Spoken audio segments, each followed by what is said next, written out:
edition What Makes Teens Obsessed with Social Media, dimana kalau kita bicara tentang media sosial, apalagi ini pembahasannya pada remaja ya, ini mayoritas ya, pengguna besar itu sebetulnya banyak yang di kalangan remaja.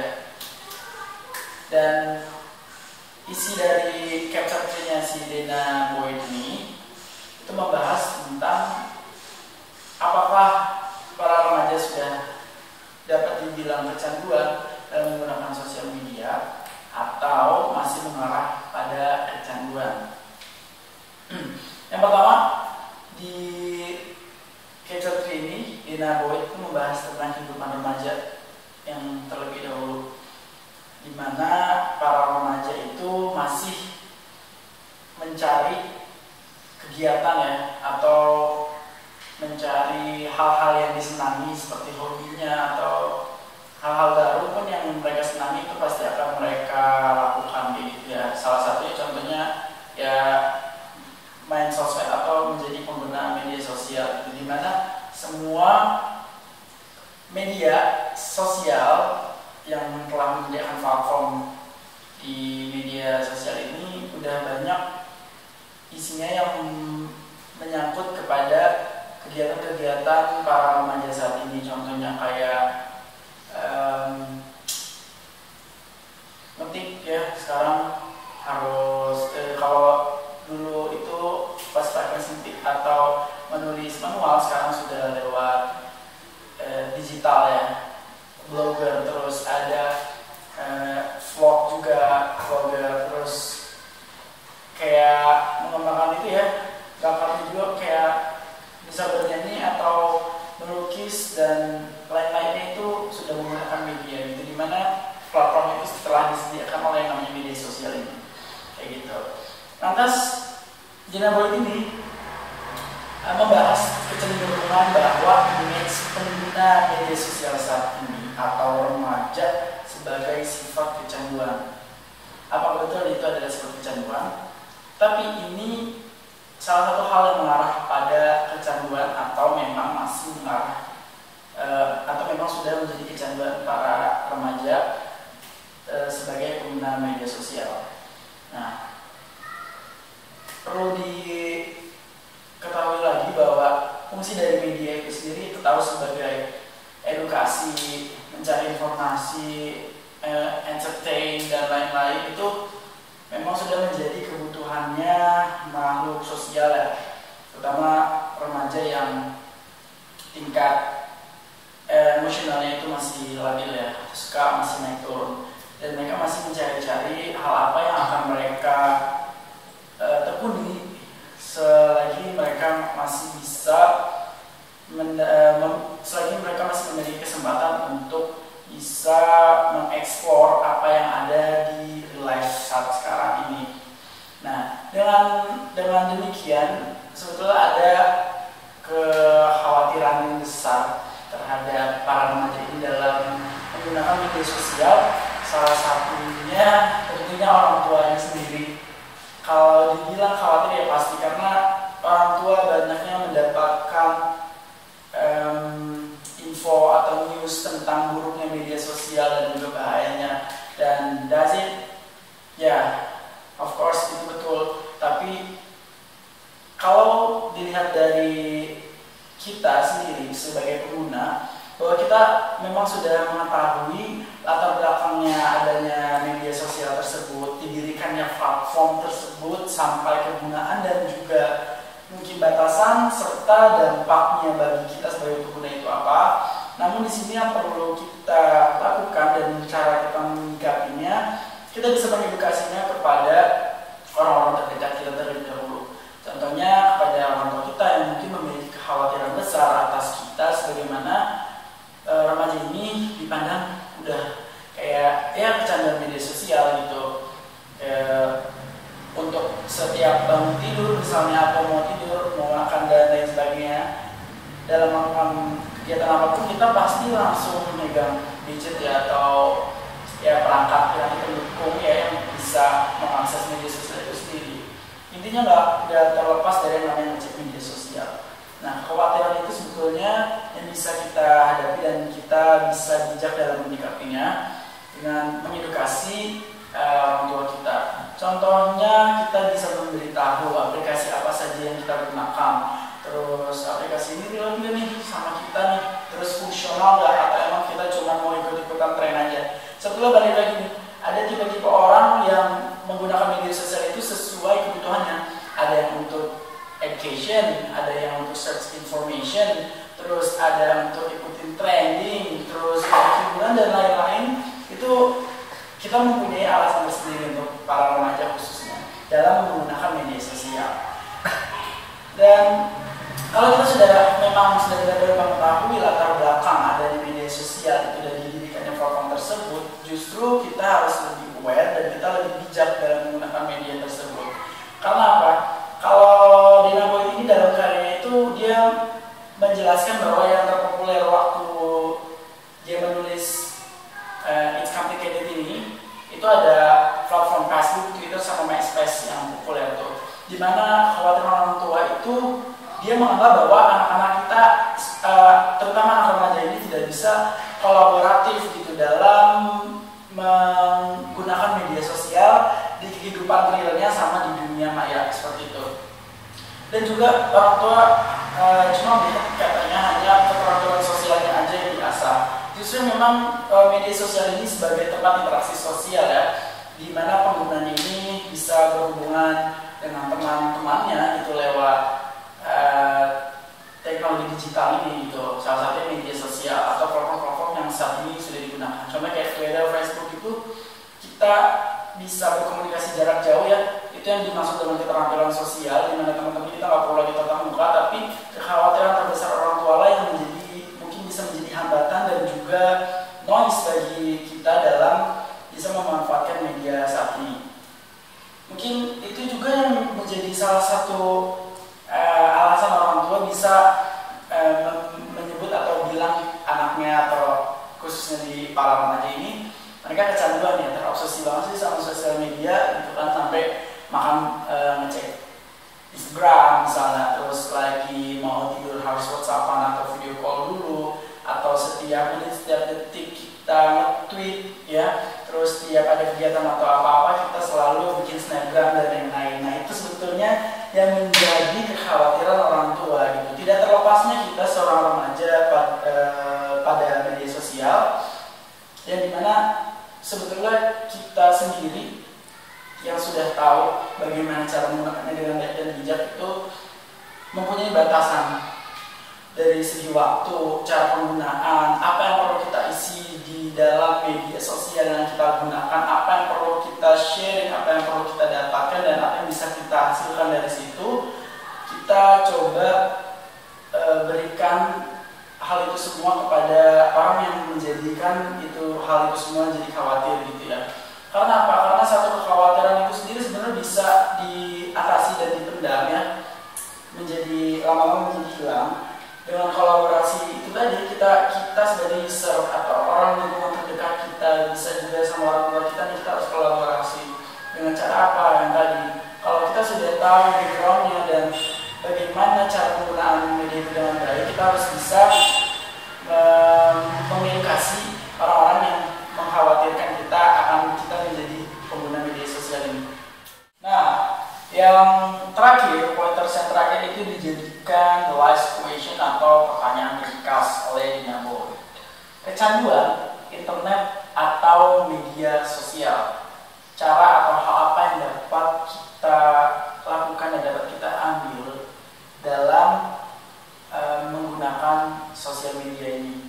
Nah, terlebih kepada kita sebagai pengguna sendiri harus bisa memperhatikan aspek-aspek positif yang ada di dalam media sosial. Kerennya Dina Boyd ini sudah mengeksplorasi ya yang namanya para remaja user media sosial ini, dari mulai alasannya, terus mengapa dia menggunakan sosial media, apa saja yang digunakan gitu kan, terus kapan menggunakan media sosialnya, seperti itu. Jadi cara kita menyikapinya sebetulnya kita harus bisa memberikan pandangan yang positif terhadap hal-hal yang ada di dunia sesungguhnya ya, terutama di real life, bukan lagi kepada medianya itu sendiri. Kita harus bisa memberikan pandangan atau perspektif yang positif terhadap dunia nyatanya gitu, karena hal itu sendiri akan bisa memberikan dampak yang positif juga terhadap kita sebagai pengguna, terlebih menghilangkan label yang namanya anak remaja itu kecanduan atau terobsesi banget sama yang namanya media sosial seperti itu. Jadi kita bisa menunjukkan hal-hal yang positif nih teman-teman, kita berikan edukasi dan juga pengetahuan atau wawasan yang baru kepada siapapun atau kepada kerabat dekat, orang tua atau di lingkungan sekitar kita tentang apa itu media sosial, terlebih kepada dampak dan juga bahayanya daripada sosial media itu sendiri. Hal itu juga yang bisa membuat pandangan mereka yang khawatir akan kita sebagai pengguna ini tidak dicap sebagai orang yang kecanduan media sosial gitu. Justru kalau saya sendiri menggunakan media sosial itu memang 24/7 ya, kayaknya nggak lepas dari gadget itu, karena satu, sekarang lagi pandemi ini, kelas daring kan berlaku, jadi mau nggak mau kita dari pagi sampai sore itu kita open gadget untuk buka media atau platform pendukung kita belajar untuk kelas daring gitu ya. Dimana yang tadi saya bilang juga ada yang namanya literasi digital, dimana kita bisa dipermudah dan juga membantu kita dalam menggali informasi, mencari dan juga menyebarkan informasi, atau mengemas juga mencari dan mengolah data-data yang kita butuhkan ya teman-teman, entah itu untuk kebutuhan pribadi atau tujuan bersama. Sebetulnya itu sudah bisa kita pelajari yang namanya literasi digital ya.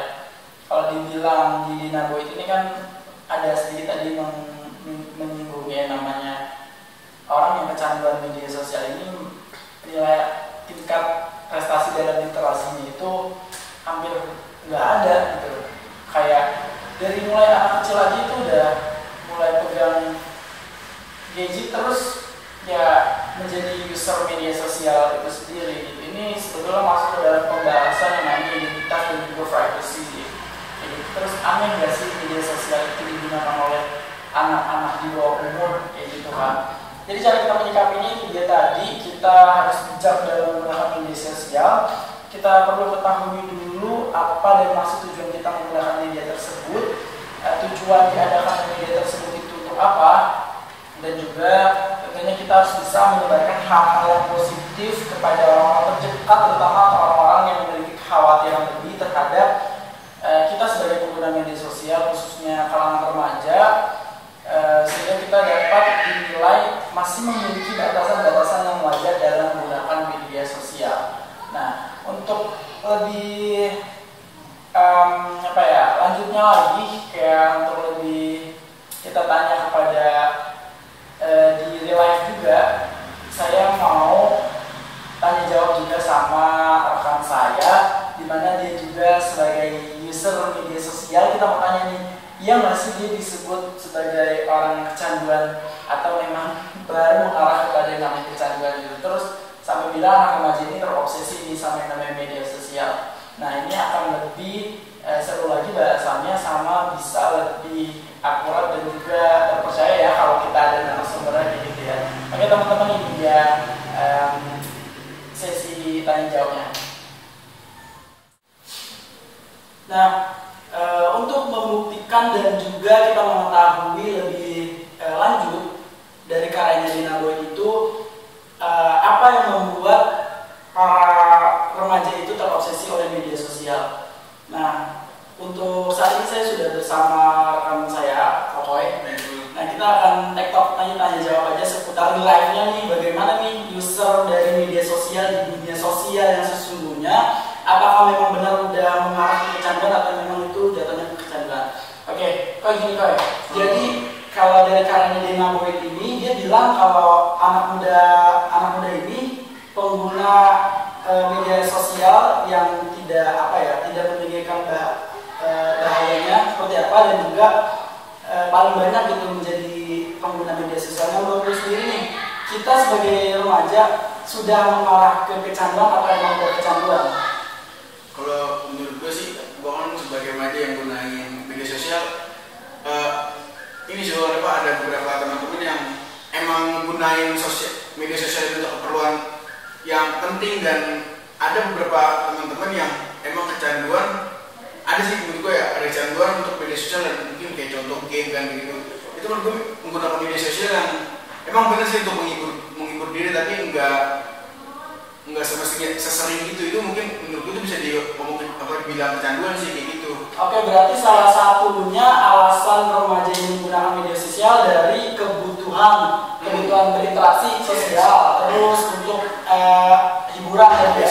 Emang kalau yang kecanduan itu berarti tadi salah satunya misalnya dari game kan bisa ya? Itu kan udah gangguan psikologis tuh. Nah kalau lu sendiri main apa aja nih? Kalau gue nggak main sosial. Kalau di media sosial paling gue main Instagram ya kan, untuk nyari informasi.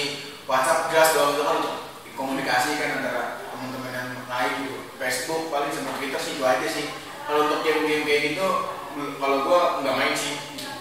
Berarti lu lebih dari semua media itu yang menurut lu membuat lu tertarik itu apa? Kalau gue sih ini, kalau lebih tertarik dengan Instagram sama WhatsApp gitu. Kalau Facebook mungkin udah mungkin Facebook masih ini ya, masih bisa bersaing, tapi kalau dulu kan Facebook dulu semenjak ada Instagram gue lebih tertarik dengan ke Instagram daripada Facebook paling cuma buat akun-akun jual beli aja. Jadi siapanya nih yang membuat lu terobsesi tuh? Kalau Instagram kan kayak apa ya, orang-orangnya kan yang penggunanya juga menurut gue cocok nih sama gue kan, informasi per lomba-lomba apa dimasukin posting Instagram kan, kayak setiap organisasi ada di Instagram kayak gitu. Oke, berarti itu maksudnya ke bisa menambah tingkat prestasi dalam literasi digital nih. Yes. Kayak lu mencari informasi lewat media tersebut. Dan ini mengikuti lomba puisi kan bisa di Instagram tuh kan gitu. Oke. Terus satu lagi nih, kita kan sebagai remaja tentu masih diawasi sama orang tua nih menggunakan media sosial. Menurut lu batasan seperti apa yang perlu kita beritahu ke orang tua supaya orang tua itu nggak khawatir nih kalau kita main media sosial tuh nggak bakal ke bawah seperti orang tua khawatir kan? Orang tua banyak yang khawatir kalau dia anaknya kebanyakan main sosial media, misalnya nanti anak saya prestasinya jadi turun atau nanti psikisnya keganggu dan segala macam. Nah, berarti cara gue nyampein sosial dengan baik ya. Kalau gue sih selalu ini sih selalu ngasih tahu orang tua gue kalau gue gunain sosial media itu untuk cari informasi gitu, bukan untuk sekedar cuma main game dan untuk membuka-buka situs-situs yang nggak benar kayak gitu kan. Tapi kebanyakan orang tua, apalagi anak-anak sekarang kan kagak bisa kontrol gitu kan, kagak bisa kontrol anak-anaknya tuh untuk bermain gadget kan, media sosial, dan itu dia main game ya. Mungkin pikiran orang tua tuh kayak anak gue lebih baik main game di rumah gitu daripada dia keluar rumah gitu. Gue khawatir gitu. Berarti kita perlu kerjasama nih, orang tua, kita sebagai pengguna sama lingkungan terdekat kita kan. Ya tapi iya gitu. Sebenarnya menurut gue boleh aja ya, anak boleh main media sosial tapi nggak sesering gitu kan. Iya, dibatasi penggunaan kapan waktunya untuk apa kayak gitu. Kan. Oke, jadi jelas ya teman-teman, ini fungsional banget nih sebagai kita remaja itu menggunakan sosial media ada alasannya tersendiri. Yang pertama untuk edukasi, hiburan, untuk pokoknya fungsinya itu mencari informasi, dan itu fungsional ya sebenarnya. Kalau kembali lagi kepada orang yang memang sudah benar-benar kecanduan sosial media itu seperti tadi, contohnya dari lewat media sosial nih, disaranin misalnya games ini atau main media sosial ini, itu sampai benar-benar setiap hari ya, itu dia benar-benar kayak gila-gila media sosial tuh, yang kayak gitu tuh udah kecanduan. Tapi kalau kita masih ada batasan, kayak masih kita ingat belajar ya kan, ingat waktu kapan kita menggunakan media sosial itu masih mengarah kepada kita yang namanya mengikuti kemajuan teknologi kayak gitu ya. Kalau yang dibilang kecanduan seperti tadi sih, sudah kelihatan tanda-tanda bahwa dia keganggu misal dari psikisnya atau memang waktunya itu full untuk digunakan bermain media sosial seperti itu sih. Jadi jelas ya teman-teman, itu tadi yang udah aku pas juga dari chapter 3 yang temanya addiction, what makes teens obsessed with media sosial dari Boyd. Jadi itu aja bisa gue sampaikan, sama thank you banget kok udah masih sedikit sharing. Nah kalau untuk selanjutnya ya mungkin ini masih banyak kekurangan, kurang lebihnya mohon maaf, tapi itu aja yang bisa dapat saya sampaikan. Kalau ada saran dan komen itu paling dibutuhkan silahkan teman-teman komen di kolom komentar. Sampai ketemu di video selanjutnya.